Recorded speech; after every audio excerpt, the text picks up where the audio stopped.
Hi, my name is Alexa Brown, and for my video analysis essay, I'm going to be analyzing Edgar Allan Poe's The Telltale Heart. So for my first symbol, I have the man's blind eye. Throughout the story, the narrator describes the man's blind eye as being a vulture's eye. It could represent the imminent death that happens in this story, and the narrator describes it as having some sort of all-seeing ability.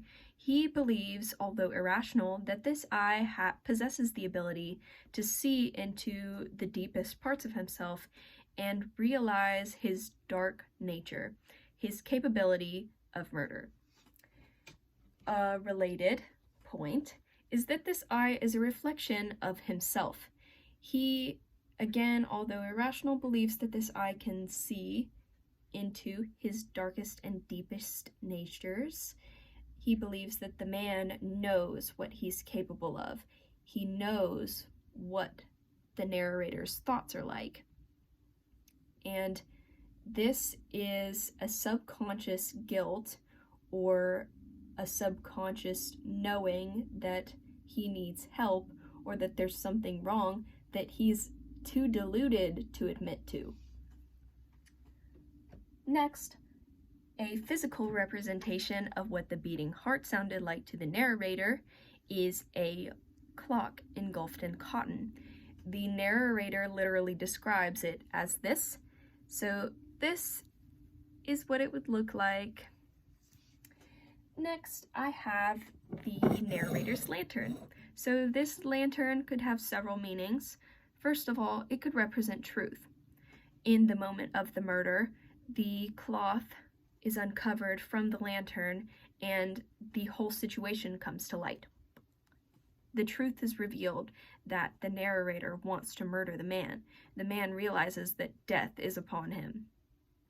And the nature of the narrator is revealed. He's looking crazy. He describes himself as they describe themselves as a wild beast. The second symbol of the light or the lantern is that it's a representation of innocence versus evil. In the nights prior to the man's murder, the light is shown onto his evil eye. We can see in these moments of him being preyed upon while he's sleeping that he is vulnerable.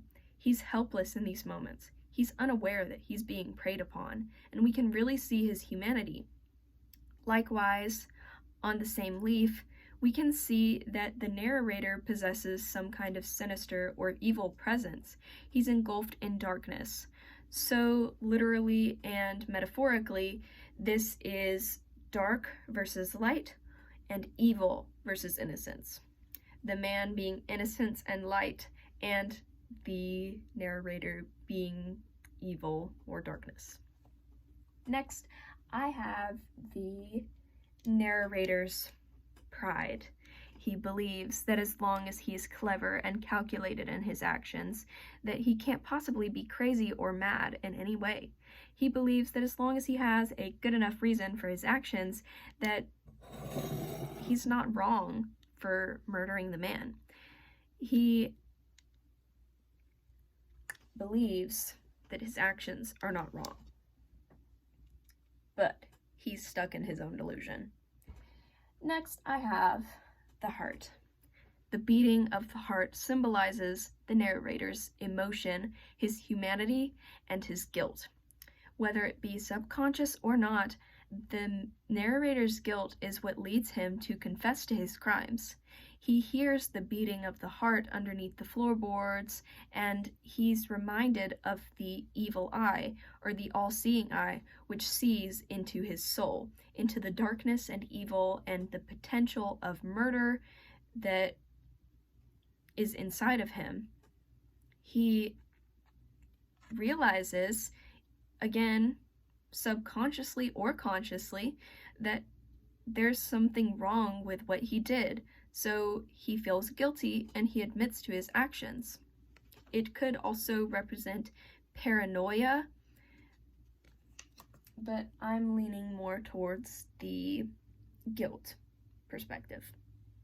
Next, I have the floorboards that the man was buried underneath. Again, whether it be subconscious or not, the narrator feels guilty about their actions.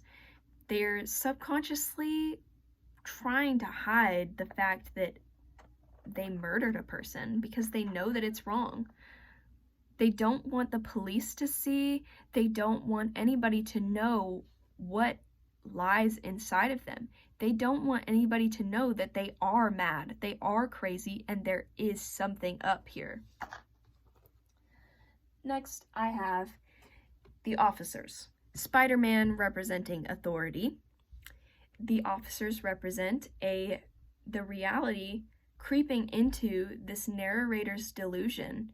It represents the man's madness and his crimes coming to the forefront.